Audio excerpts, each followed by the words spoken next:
네, 오늘부터 저희가 민수기를 나누게 될 텐데요. 먼저 왜 민수기를 하게 됐는지를 잠깐 나누고 싶습니다. 야고보서를 설교할 때 여전히 많은 그리스도인들이 율법은 나쁜 거고 복음은 좋은 것이다, 이런 생각을 하고 있는 것을 알게 됐어요. 하지만 야고보서만이 아니고 성경 모든 곳에는 율법주의는 잘못된 거지만 율법 자체는 선하고 거룩하다, 우리의 유익을 위해서 주셨다라고 가르치고 있습니다. 또 복음은 율법을 폐기시키는 게 아니고 어떻게 한다 그랬죠? 완성하는 것이라 그랬어요. 그래서 이제는 신약 시대니까 전혀 우리는 율법 필요 없고 율법은 나와 상관없는 것이고 무시해도 되고 복음만이다, 이런 생각이 저희들에게 옳지 않다라는 것을 많이 느끼면서 율법에 대한 더 이해가 필요하지 않겠는가라는 생각을 오랫동안 했었습니다. 그래서 야고보서를 마치고 레위기를 함께 공부하면 어떨까 생각을 잠시 했었는데, 그때 이제 주변에서 민수기를 읽으면서 어려워하시는 분들이 있음을 알게 됐어요. 그리고 민수기 안에 제사와 율법의 내용들이 또 많이 있거든요. 그래서 레위기 말고 민수기를 배우면서 그 율법에 대한 부분, 제사의 부분들도 같이 나누면 어떨까라는 생각을 했고, 또 민수기에는 율법적인 또 그런 내용들 이외에 이야기 형식의 글들도 같이 있습니다. 사건들이 이렇게 있잖아요. 그래서 우리가 조금은 레위기보다 흥미롭게 집중하면서 배울 수 있지 않을까라는 생각을 하게 됐습니다. 또 한 가지는 개인적으로 저는 성경책 중에서 민수기를 가장 좋아합니다. 에이 설마 이러시겠죠. 네, 정말이에요. 이해할 수가 없어요. 가장 싫어하는 책, 가장 지루해했던 책이 민수기였거든요. 근데 신학교 가기 전에 어느 날 민수기를 보면서 하나님이 제 생각을 완전히 바꿔주셨어요. 뭐 이렇게 숫자를 또 세고 또 세고 똑같은 거 계속 반복되고 그런 이제 지루함 속에서 그런 관점이 아니라 그 안에 숨겨져 있었던 복음적인 사실들, 하나님이 하실 그 구원에 대한 예표들을 발견해 갈 때 제가 너무너무 감동하고 놀라고 기뻐하고 그랬습니다. 말씀이 이렇게 재미있는가? 이렇게 참 어메이징한가? 그래서 사실 그때부터 제 인생 사명 중에 하나가 누군가도 나처럼 민수기를 좋아하게 됐으면 좋겠다, 이런 쓸데없는 사명이 생겼어요. 그래서 이 설교 시리즈 중에 여러분 중에도 민수기를 좋아하시게 되는, 즐겨하시게 되는 분들이 있었으면 좋겠다 하는 게 저의 바람입니다.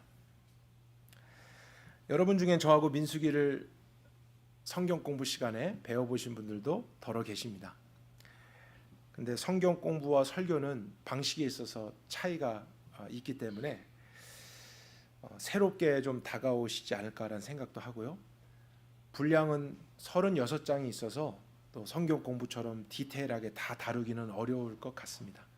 그래서 각 장에 있는 중요한 것들, 또 문맥 속에서 꼭 발견해야 되는 부분들을 제가 기도하면서 결정해서 설교를 하도록 할 테니까 여러분들도 그 안에서 정말 오늘 나에게 주신 하나님의 그 음성과 우리를 향해서 주시는 하나님의 뜻을 발견하실 수 있게 되기를 간절히 원합니다. 민수기는 모세가 기록했던 토라의 일부입니다.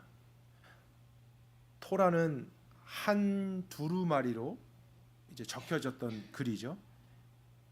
그가 계시를 받으면서 또 하나님이 말씀하신 것을 이제 기록으로 남기면서 성경을 기록하게 되었습니다. 근데 나중에 후대 사람들이 편의를 위해서 그 하나의 두루마리를 나누기 시작했어요. 조금 읽기 수월하게 또 이해할 수 있도록 조금 분류를 하기 시작했는데, 그래서 생긴 것이 창세기, 출애굽기, 레위기, 민수기, 신명기입니다. 5권의 책으로 나눠졌어요. 그리고 장도 없었고 절도 원래는 없었습니다. 그러니까 전체가 하나의 사실은 스토리, 하나의 하나님이 주셨던 계시라는 것을 이해할 때 그 안에 있었던 한 부분이 저희가 보게 될 민수기라는 것이죠. 그러니까 서로 연결되어 있다는 것을 제가 강조하고 싶은 거예요. 그리고 처음에는 민수기라는 제목이 없었다는 것을 이야기 드리고 싶었던 것입니다. 근데 민수기라는 제목이 영어로 뭐라고 하는지 아세요? 넘버스예요. 그러면 숫자가 많이 나오겠네. 그래서 사람들이 나중에 넘버스라고 이름을 붙인 거겠죠. 그 중에서도 어떤 숫자를 의미하냐면 2번의 인구 조사가 나옵니다. 1장과 26장에 2번의 이스라엘 백성 전체 인구 센서스를 하게 되는데, 그것 때문에 넘버스라는 이름을 갖게 된 책이라는 것을 생각해 보면 민수기에서 가장 핵심되는 내용은 그 2번의 인구 조사에 있을 수밖에 없다라는 전제를 우리가 하는 것이 옳죠. 그런 배경적인 이해를 가지고 왜 2번이나 인구 조사를 하게 하셨을까? 그리고 첫 번째 인구 조사와 두 번째 26장 인구 조사의 공통점은 무엇일까? 차이점은 무엇일까? 그것을 이제 비교하면서 이해해 보려고 할 때 저는 하나님께서 그 말씀을 기록한 목적들을 보여주실 거라고 확신합니다. 그럼 지금부터 1장에 있는 내용, 26장 내용을 오늘은 한번 비교해 보면서 민수기 안에 흐르는 가장 뼈대되는 척추와 같은 그 내용들을 정리해 보도록 하죠. 불편하셔도 1장 한번 펴주시고 나중에 26장으로 다시 오겠습니다. 1장에서 애굽에서 나온 백성들을 계수하라 해서 지파별로 계수하기 시작하는데요. 이때 계수된 총 인원수 46절에 나옵니다. 60만 3,550명.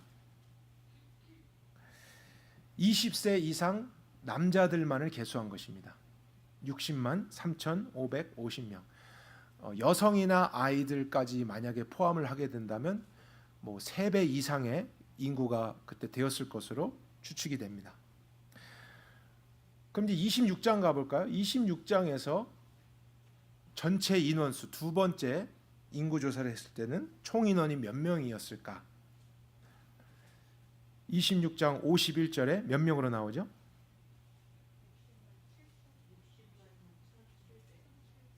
60만 1730이에요. 조금 몇백 명 줄은 것은 있지만, 몇천 명 줄은 것은 있지만 60만 명 이상, 거의 비슷한 숫자로 계수가 됐어요. 이게 이제 공통점입니다. 20세 이상의 남자들만을 계수했는데 1장에서나 26장에서나 숫자는 거의 변함이 없어요. 근데 여러분이 생각해야 될 건 뭐냐면 이 자체가 기적이라는 거예요. 왜냐하면 1장과 26장 사이의 그 시간은 40년이라는 시간이 있어요. 40년 동안 인구의 숫자가 줄지 않았다는 거예요. 이게 왜 기적이냐면 그들이 어디에서 지냈죠? 광야에서 지냈기 때문이에요. 편안한 데서 먹을 게 있고 마실 게 있고 그렇게 생활해서 40년 흐른 게 아니에요. 누구라도 광야에 그냥 들어가면 위기를 느끼고 죽을지 모른다, 내일은 모른다, 이렇게 살아가는 게 광야 삶이 아니겠어요? 어린아이들도 있잖아요. 노약자들도 있을 거 아니에요.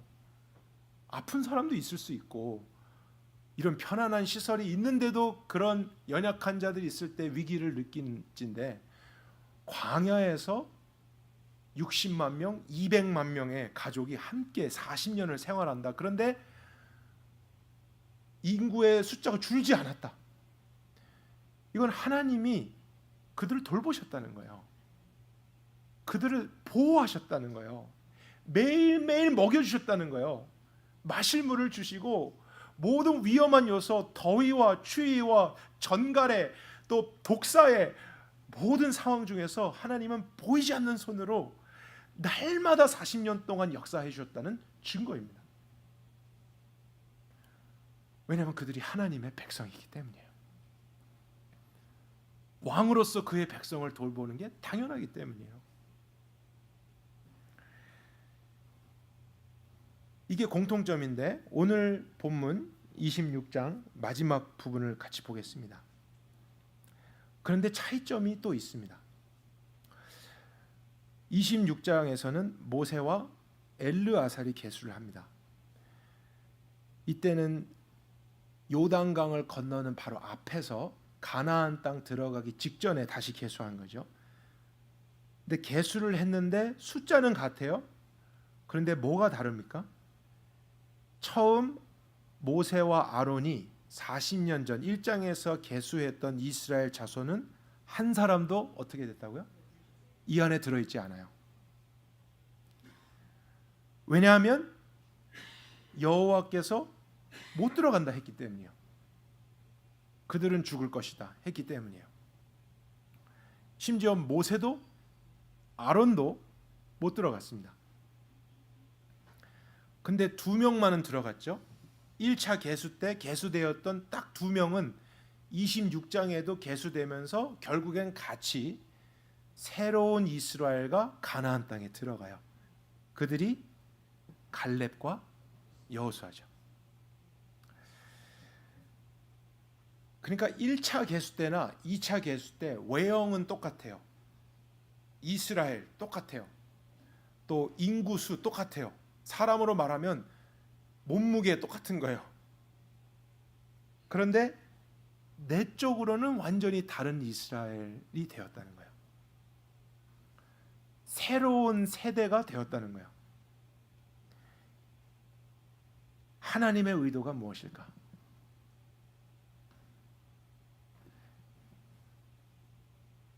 그것을 우리가 조금 더 궁금해하면서 26장을 자세히 또 살펴보겠습니다.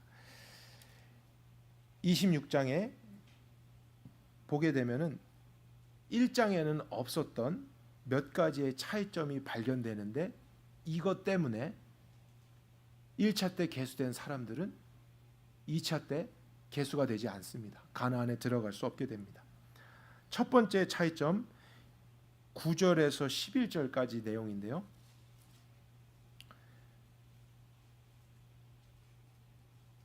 9절 엘리압의 아들 하면서 나오다가 고라의 무리가 나옵니다. 그들은 모세와 아론을 거슬러서 여호와께 무엇을 했죠? 반역했어요. 혹시 이 사건 기억나십니까? 그들은 레위 지파예요. 근데 하나님이 모든 레위 지파가 다 제사장이 되는 것은 아니라고 말씀하셨어요.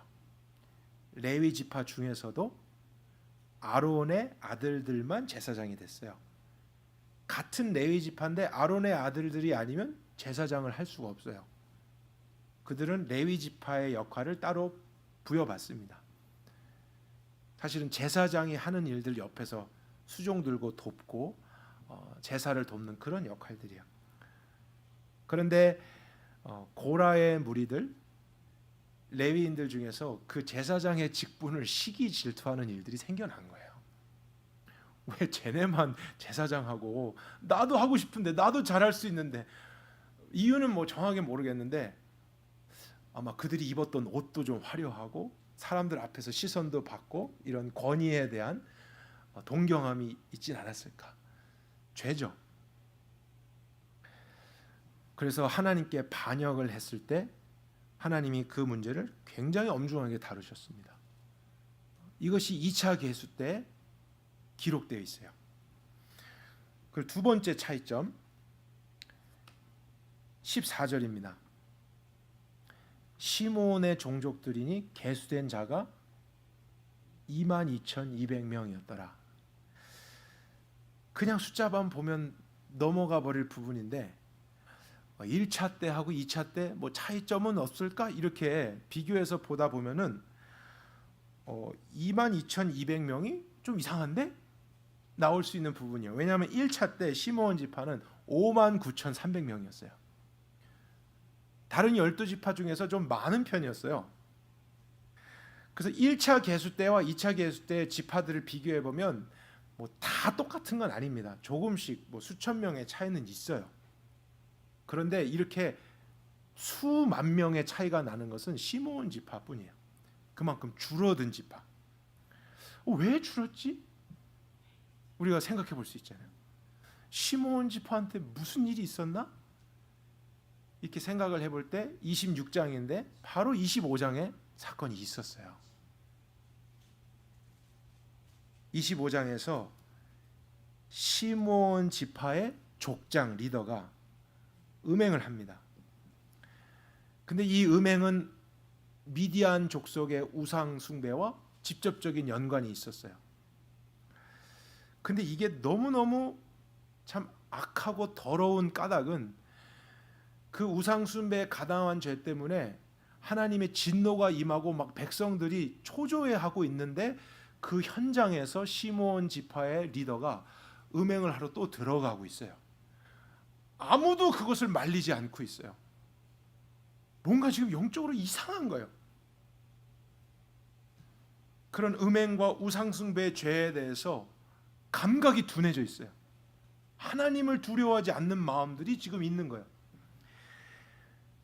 그래서 하나님은 즉각적인 심판을 내리시는데 그때 무려 24,000명이 죽습니다. 아마 시므온 지파 그에서 시작을 했다라고 우리가 보여지고 그때 그 사건으로 인해서 그 지파의 숫자가 급격하게 26장에 줄은 것으로 보여집니다. 세 번째 차이점 19절입니다. 유다에 대해서 이야기를 하는데 한 가지 사건을 또 기록해요. 유다의 아들들은 에르와 오란이 있는데 이 에르와 오란이 가나안 땅에서 죽었다. 정보를 주고 있습니다. 이 사건은 무려 창세기로까지 거슬러 가야 돼요. 창세기 38장에 유다부터 잘못했어요. 가나안 여인과 결혼을 합니다. 하나님은 그것을 원치 않으시죠. 왜냐하면 이스라엘 백성 하나님을 경외하는 그 나라를 형성해 가야 되기 때문에 그것을 지키기를 늘 원하셨어요. 근데 이방 여인 가나안 여인과 결혼을 해서 아들 3명을 낳아요. 엘과 오난과 셀라를 낳습니다. 그리고 그 첫째 아들을 위해서도 아내를 데리고 오는데 가나안 이방 여인을 데리고 온 거예요. 다말이 가나안 여인이었습니다. 그래서 결혼을 했는데 성경에는 뭐라고 나오냐면 엘이 하나님 보시기에 악한 일을 하매라고 되어 있어요. 무슨 일인지 정확하게는 알지 못하지만 잘못은 100% 엘한테 있었어요. 그래서 하나님이 엘을 죽이십니다. 즉각에서 죽이셨어요. 그러면은 이제 이스라엘 법에 따라서 이 지파의 가문을 또 지키고 하나님께서 주신 기업을 지키기 위해서 다른 사람과 결혼하면 안 되고 그 동생이 형수와 또 결혼을 해서 대를 이어야 됩니다. 그래서 동생 오난이 결혼을 하게 됐죠. 그래서 자녀를 낳고 형의 기업을 이어가야 되는데 오난이 어차피 자녀를 낳아도 내 아이가 안 돼요. 내가 열심히 노력해도 나의 이름으로 되는 건 하나도 없어요. 그거를 계산하고 나니까 손해인 거예요. 그래서 일부러 피임을 하고 생명을 낳지 않습니다. 하나님이 그것을 보시기에 악하다 보시고 오난도 죽이셨어요. 그러면 이제 율법에 따라서 셋째 아들이 또 있잖아요. 셀라. 셋째 아들이 그 형수에게로 들어가서 형의 기업을 잇는 일을 해야 되는데 아버지 유다가 가만히 보니까 이거 내 아들들이 막 죽어가는 거예요. 아들들에게 문제가 있는데 아버지는 이제 치우친 거죠. 다말에게 문제 있는 거 아니야? 내 며느리가 뭐 잘못한 거 아니야? 안 되겠다. 막내 아들까지 죽임 당할 수는 없잖아요. 그래서 일부러 다말에게 결혼을 안 시켜줍니다. 그래서 자녀를 낳지 못하는 일이 생겨요. 근데 나중에 다말의 후손을 통해서 예수 그리스도가 오세요. 그러니까 구속사적인 관점에서 보면 이거는 그냥 자녀 한 명을 안 낳는 게 아니고 하나님이 하시는 그 구속의 일을 자기의 죄와 이기심으로 막고 있고 지연시키고 있는 큰 문제라고 성경은 보여주고 있습니다. 죄죠. 근데 이 사건이 26장 두 번째 계수할 때는 기록되었고 이것이 1세대 안에 있었던 문제였다. 그것을 드러내고 있습니다. 마지막 차이점 61절입니다.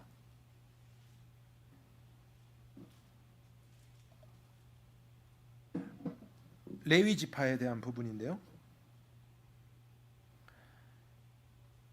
나답과 아비후는 다른 불을 여호와 앞에 들이다가 죽었다라고 나오죠.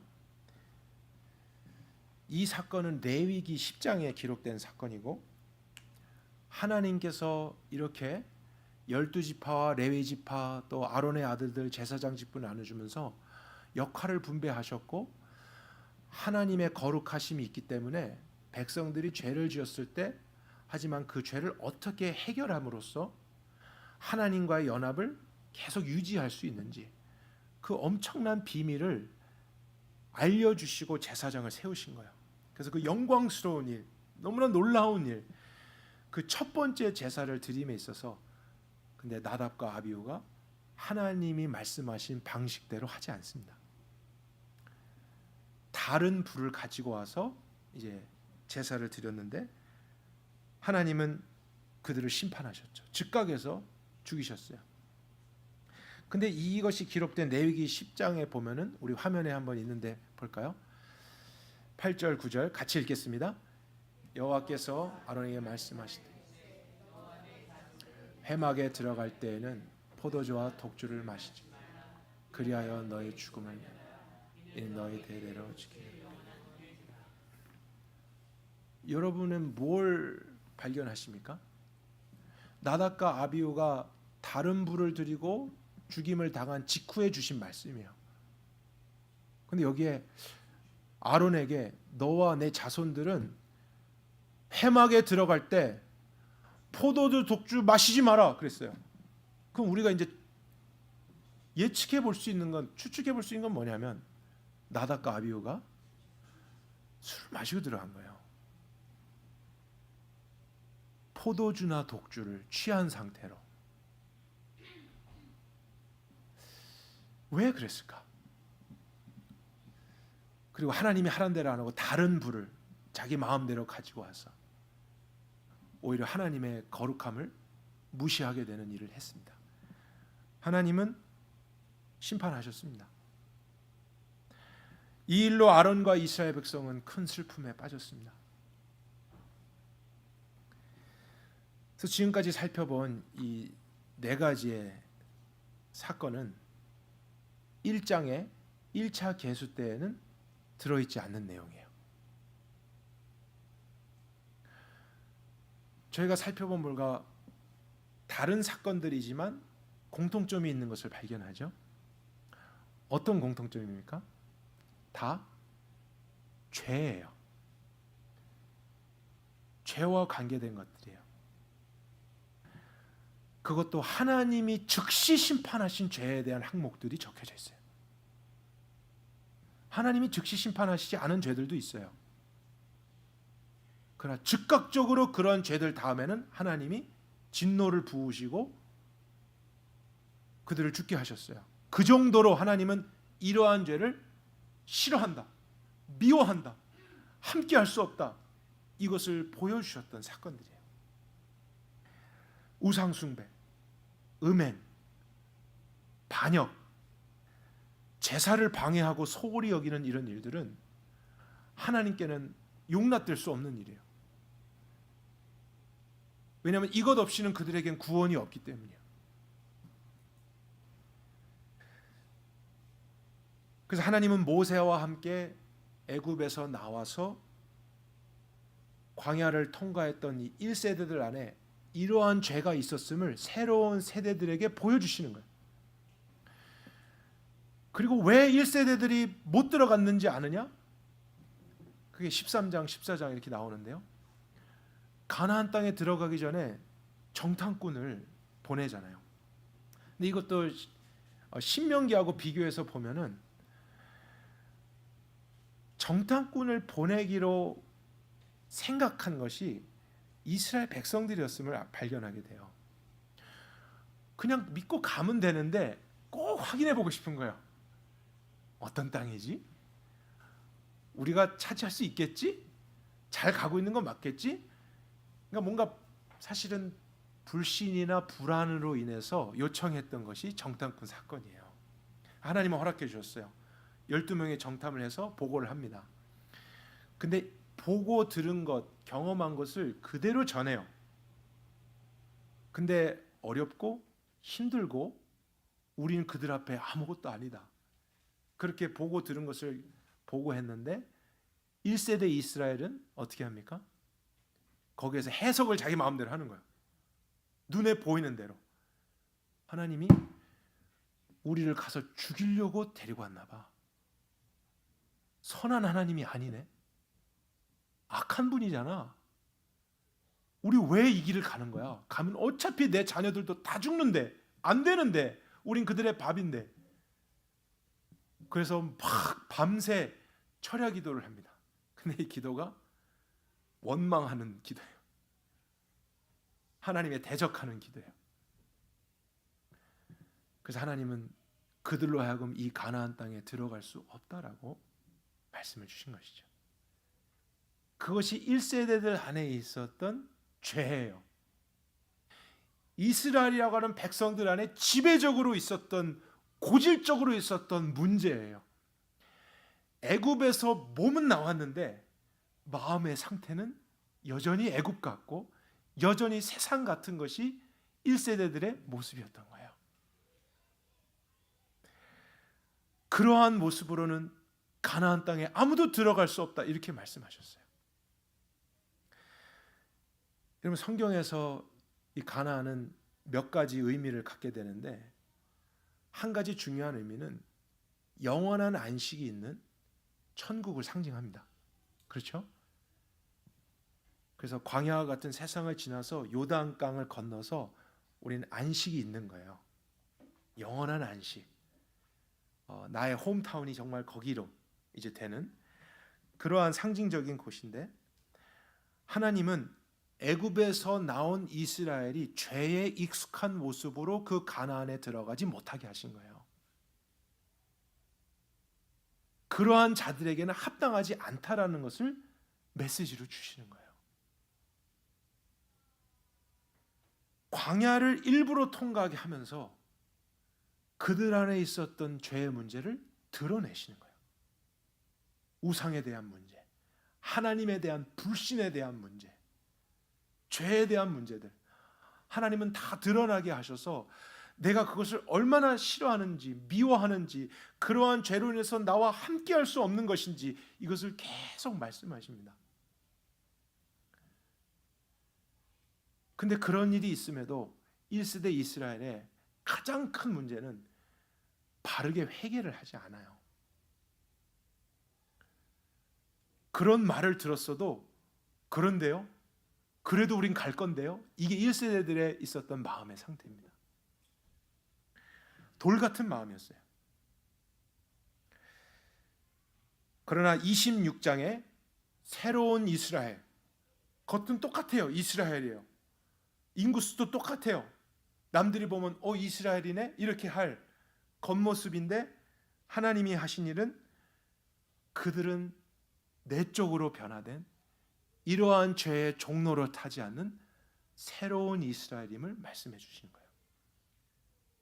그리고 이들이 여호수아와 갈렙과 함께 영원한 안식에 들어가게 될 것이다. 이 메시지가 두 번의 인구조사 안에 흐르고 있습니다. 민수기는 바로 이러한 것이 저와 여러분에게 이루어질 구원의 과정임을 보여주는 책인 거예요. 6월절 어린 양 예수님의 피, 그 십자가의 은혜로 우리는 하나님의 백성이 되었잖아요. 하나님과의 바른 관계를 갖게 됐잖아요. 그러나 그렇게 된 사람들에게 하나님이 반드시 행하시는 과정이 있다라는 거예요. 그것은 거룩함에 대한 과정이라는 사실입니다. 우리의 죄를 드러내시는 과정이 있다라는 거예요. 우리의 옛 습관에 대한,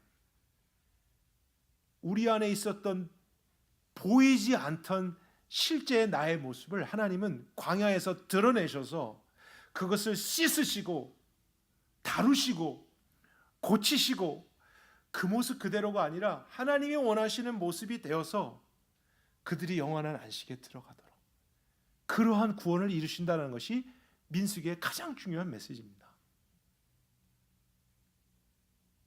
그렇게 보이십니까? 우리가 지금 그 여정 가운데 있는 거예요.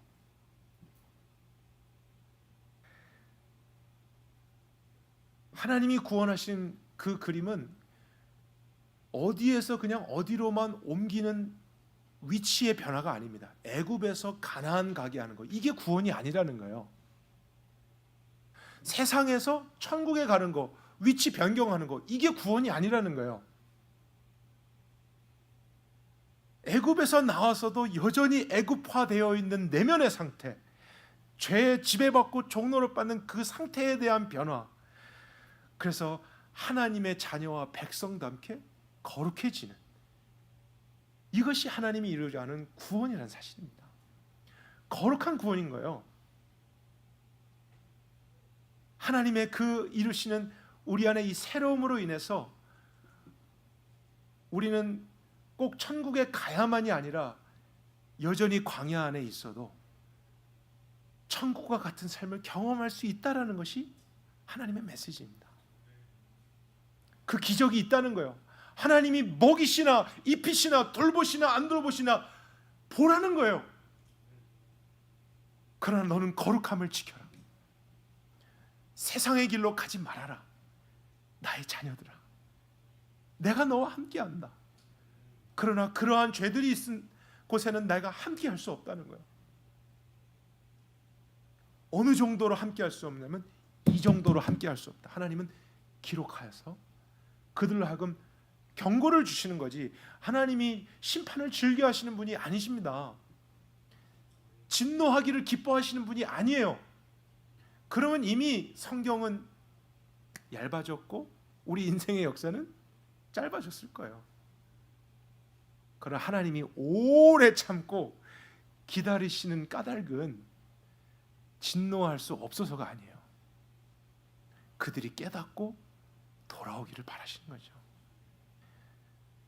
그래서 이것을 기록으로 남기셔서 나는 어제도 이런 존재고 오늘도 이런 존재고 영원히 이런 존재니까 너가 이제 그 죄에 머물지 않고 회개하며 돌이켜라. 우리가 민수기를 배우면서 이런 성경적인 구원의 의미를 더 깊이 깨닫게 될 수 있기를 바랍니다. 그때 우리는 진정한 안식을 경험하게 될 것입니다. 그러나 한 가지 또 발견해야 되는 점이 있는데요. 민수기는 결코 죄를 짓지 않고 완벽한 사람만이 가나안 땅에 들어갔다라고 말하고 있지도 않습니다. 이 두 가지가 반드시 같이 있어야 됩니다. 여러분들 한번 잘 들어보세요. 26장 이제 계수된 이후의 사건은 2세대들이 경험하는 거예요. 그들에게 나타났던 사건들입니다. 그런데 26장 이후에 르우벤과 갓과 므낫세 반지파가 모세를 찾아왔어요. 그리고서는 원래 가나안 땅에 같이 들어가야 되는데 안 가겠다는 거예요.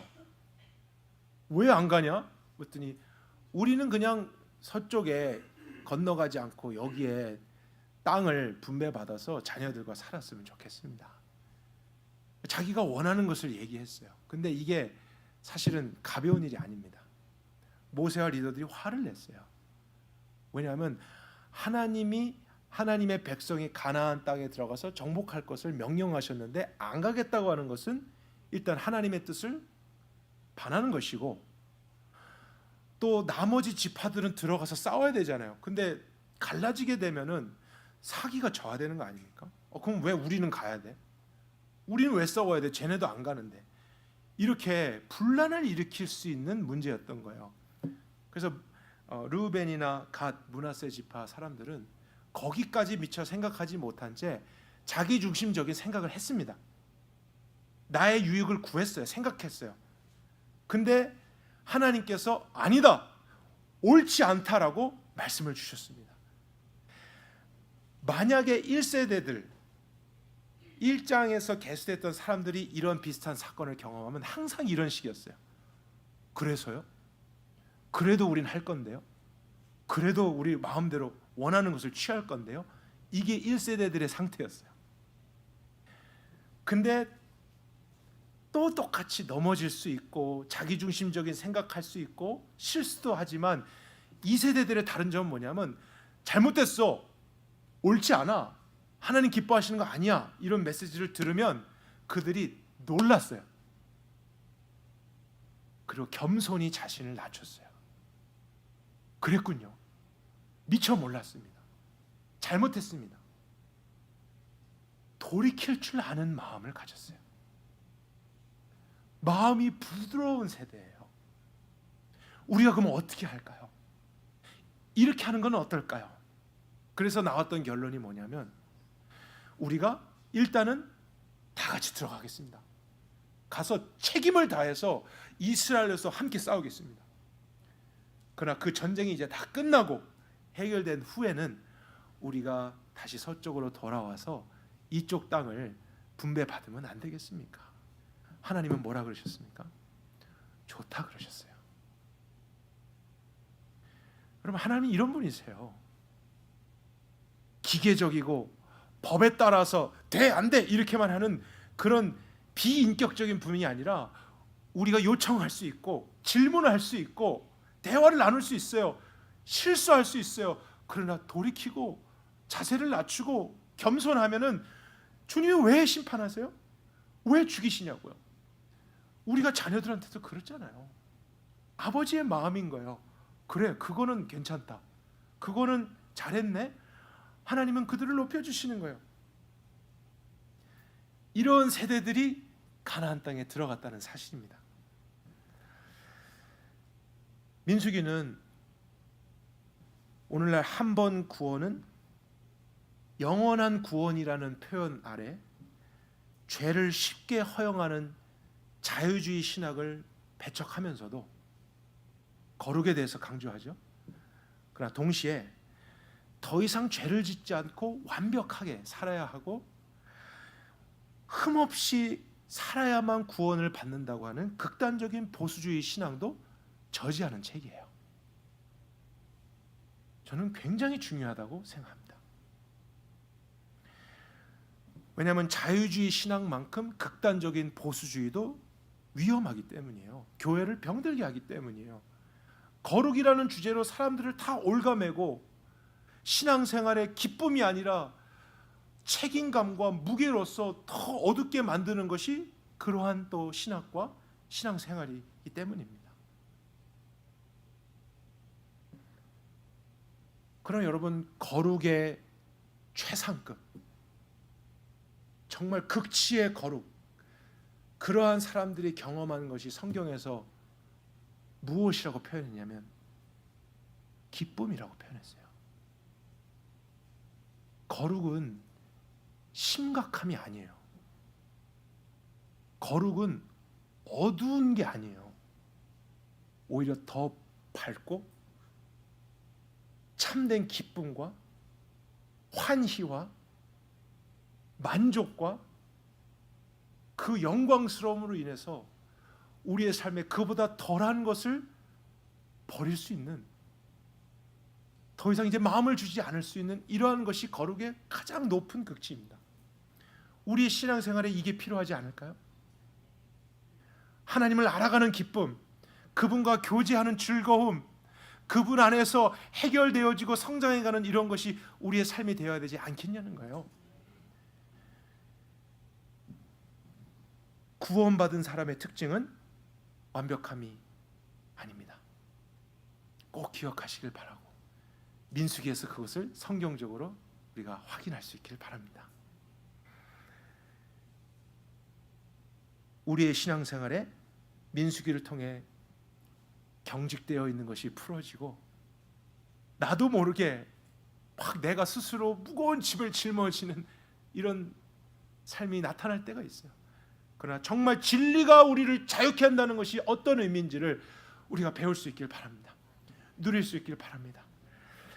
그래서 그 부드러운 마음으로, 겸손한 심령으로 광야의 길을 걸을 때 하나님의 신비를 경험하고, 그 영광스러움과 기쁨으로 인해서 죄를 버리고 세상의 길을 따르지 않고 하나님의 백성답게 이 세상을 통과하여서 결국엔 우리 모두도 영원한 안식에 이르게 되며, 우리 찬양한 것처럼 그 어린 양을 함께 높일 수 있는 그런 우리의 삶이 다 될 수 있기를 간절히 원합니다. 살아계신 하나님, 오늘 주의 백성들이 이 말씀을 들었습니다. 오늘도 우리의 삶의 중심에서 구름기둥 불기둥처럼 우리를 인도하고 계심을 믿사오니, 이 말씀에 힘입어 용기를 얻어 지혜를 얻어 광야에서 더 이상 길을 잃지 않게 하시고 주님을 따르게 하여 주옵소서. 길이 어디 있는가 주님께 묻지 말고 내가 길이요 하셨던 주님을 따르게 하여 주옵소서.